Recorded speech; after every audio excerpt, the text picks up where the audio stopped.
करती हूँ। रफ़ीक साहब, अभी शुएब शाहीन साहब ने भी आपके लिए सवाल छोड़ा था। मियां नवाज शरीफ साहब के हामी हों या फिर मुखालिफिन हों, उन सब की ये ख्वाहिश भी है और वो जानना भी यही चाहते हैं कि मियां नवाज शरीफ साहब पाकिस्तानी सरजमीन पर कब आएंगे। और क्योंकि नून लीग ने बाकायदा अपनी इलेक्शन कैंपेन का आगाज़ कर दिया है, तो जो 14 अगस्त की तारीख हमारे सामने आ रही कि जो 14 अगस्त को मियां नवाज शरीफ साहब पाकिस्तान में आएंगे, इंतखाबात को वही लीड करेंगे नून लीग की तरफ से या उनके बगैर आप समझते हैं कि बात आगे बढ़ेगी?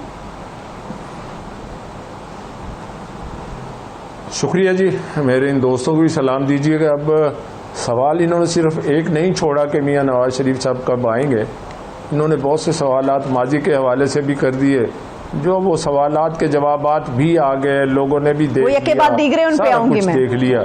और एक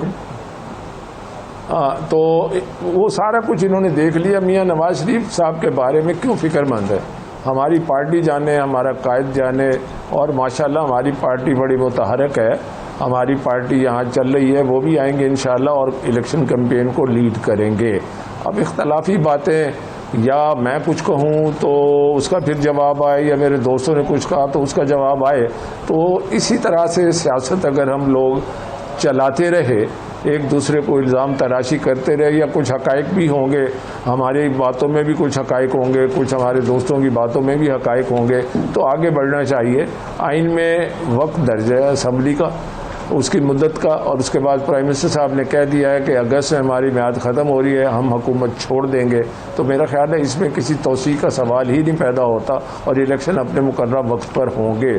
और अगर माजी की तरफ जाएँ तो माजी में 2018 अदम एतमाद के दरमियान जो कुछ हुआ, चादर भी रही, चार दीवारी भी रही, वज़ीर आज़म उस वक्त के साबिक़ वज़ीर आज़म को उसकी बेटी समेत जेल में भी बंद किया गया, किस किस को बंद किया गया। तो मैं अपनी जगह पे कहता रहूँगा, दूसरी तरफ से मेरे दोस्त अपनी जगह पे कहते रहेंगे। ठीक है जी, ना मैं तनकीद कर रहा हूँ, मैं बड़ा एक बैलेंस व्यू का आदी भी हूँ और हामिल भी हूँ। तो उन्होंने जब कहा कि मेरे पास तो इख्तियार ही नहीं था, सब चीज़ें मुझे ऊपर से पूछनी पड़ती थी, जब भी बिल पास कराना होता था तो मुझे उनको कहना पड़ता था कि मेंबरान को गए बिल पास कराएं। बात को यही ख़त्म करते हैं, इस बात को छोड़ें, सारों के सामने 218 से अदम एतमाद तक जो कुछ हुआ सब इस बात को छोड़ देते हैं रफ़ीक रज़वाना साहब, क्योंकि पहले जो उनके ऊपर इल्ज़ाम था, पहले उनके ऊपर इल्ज़ाम था कि झुकाव उनकी तरफ है, अब पीडीएम की तरफ इल्ज़ाम है कि झुकाव उस तरफ है। मेरा ख्याल है कि हमें इस बहस में नहीं पड़ना चाहिए, आगे बढ़ना चाहिए हमें। हाँ, यस, इसलिए मैं तो इसलिए कह रहा हूँ, 2-3 बातों का मुख्तसर जवाब मैं देना चाहता था, वो मैंने दे दिया। अब मफरूज़ों पे कि ये होगा ये नहीं होगा, मैं बतौर एक पॉलिटिकल वर्कर और साहब पार्लियामेंटेरियन की हैसियत समझता हूँ कि हमें इनके क्या सराइयों से गुरेज करना चाहिए। हम डेमोक्रेट लोग हैं, सारे कॉन्स्टिट्यूशनल लोग हैं, मेरे दोस्त कॉन्स्टिट्यूशनल वकील भी हैं और माशाल्लाह काबिल एहतराम है। हमें लोगों को एक पॉजिटिव सेंस में मैसेज कन्वे करना चाहिए, ना कि हम जो है ना अपनी पार्टी का परचम थाम के हम लोग मेरे समेत यही तकरीर करते हैं। लोग हमसे तवक्को करते हैं कि हमें एक एतदाल पसंदी का पैगाम, एतदाल पसंदी का व्यू, एतदाल पसंदी की सोच, एतदाल पसंदी का मुस्तकबिल हमें दिखाना चाहिए। इंशाअल्लाह जैसा भी दौर गुजरा उससे सबक सीखे, चाहे पहले वाला गुजरा, अब वाला गुजरा, सबसे सबक सीख के आइंदा के लिए बेहतरी की गुंजाइश पैदा करें। और मैं तो किसी सियासी पार्टी पर इंक्लूडिंग पीटीआई पर जो है पाबंदी के हक में नहीं हूँ।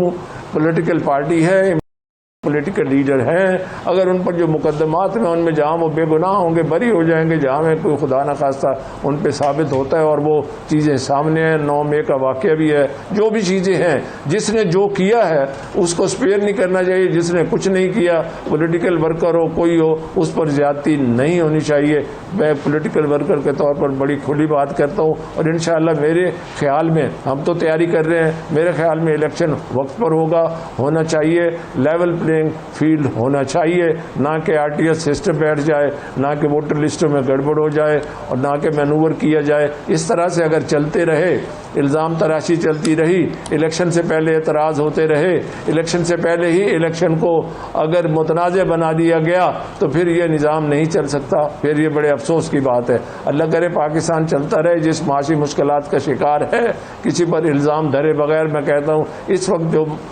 मिसाके मईशत जो है वो इतना ज़रूरी है, सारे पार्टिसिपेट करें।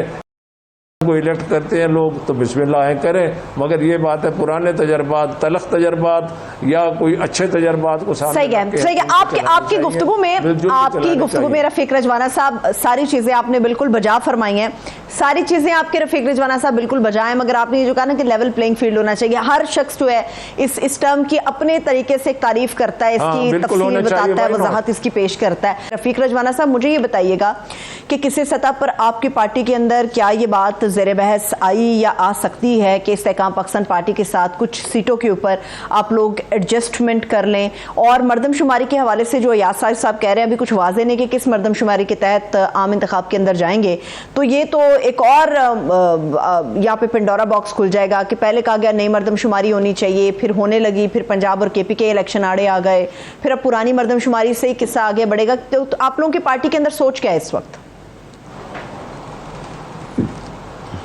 इसकी दो बातें हैं जो मैं गुजारिश करना चाहता हूं। नंबर एक बात यह, एक है इंडिविजुअल राय और एक है एक पार्टी क़यादत का एक मीटिंग में फैसला। अभी तक तो पार्टी क़यादत ने किसी मीटिंग में फैसला नहीं किया, किसी इंडिविजुअल की राय है या कोई मफरूज़ा है तो मफरूज़े पर माशाअल्लाह चैनल्स पे इतने प्रोग्राम होते हैं, ये ना हुआ तो फिर क्या होगा, ये हो गया तो फिर क्या हो गया, फिर क्या होगा। तो मेरा ख्याल है कि इन मफरूज़ों से निकल के हमें हक़ाइक़ की तरफ जाना चाहिए। अगर कोई ऐसी बात हुई है मरदमशुमारी की, it can be according to my view, is personal view. मरदमशुमारी अब इन मुख्तसर वक्त में ना ही कोई नई मरदमशुमारी में हल्का बंदी हो सकती है, उसका एक प्रोसेस है, तो उसकी तो मैं तो गुंजाइश नहीं समझता मेरी राय में। और इसका कोई फैसला भी मेरा ख्याल है नहीं होगा ऐसा कोई पॉलिटिकल पार्टीज़ ये मौक़िफ़ लें कि जी मरदमशुमारी है, इलेक्शन टाइम पे होगा और ज़रूर होना चाहिए। उसके बाद आपने कौन सा सवाल पूछा, मैं ज़रा थोड़ा सा भूल गया, वो ज़रा दोहरा दीजिए मैडम ताकि मैं उसका जवाब दे दूँ। मैं पार्टी की बात कर रही थी कि आप लोग किसी सतह पे कोई एडजस्टमेंट। हाँ सर, इसकी एक ही बात, इसकी एक बात करूँगा, इस्तेकाम पाकिस्तान की पार्टी वो है जिसके जहाज़ भर भर के और जनूबी पंजाब सूबा महाज बनाए गए और लोगों ने टिकटें वापस की पार्टियों की। और इसके बाद मजीद कुछ नहीं कहूँगा क्योंकि उनके जो सरबराह हैं उनके कल भी मैं जनाजे में शरीक हुआ, उनके छोटे भाई आलमगीर खान साहब की डेथ हो गई है, तो इस पर ज़्यादा बहस करना आज मैं मुनासिब नहीं समझता।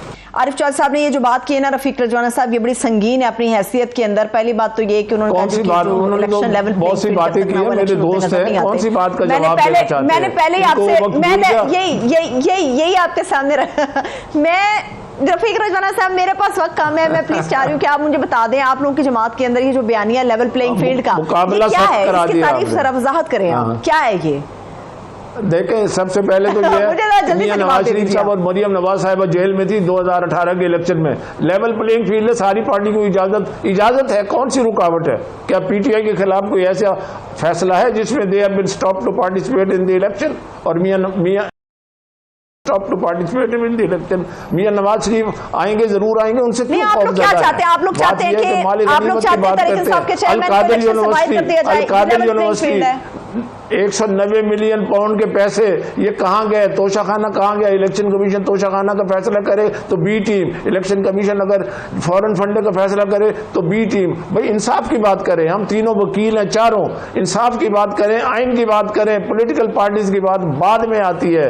हमने फाइलें, हमने ब्रीफ तो उठाए हुए हैं जमातों के, मगर सबसे पहले सुप्रीम आइन है, सबसे पहले आइन है, कानून है। हम लोगों को जाते हुए आपके इस प्रोग्राम से क्या मैसेज दे जाएंगे कि जो वकील, जो आइन का मुहाफिज जिस जमात में है उसी का ही परचम उठा के खड़े रहना है, या कुछ लोगों को उसने अच्छा सबक छोड़ के भी देना है?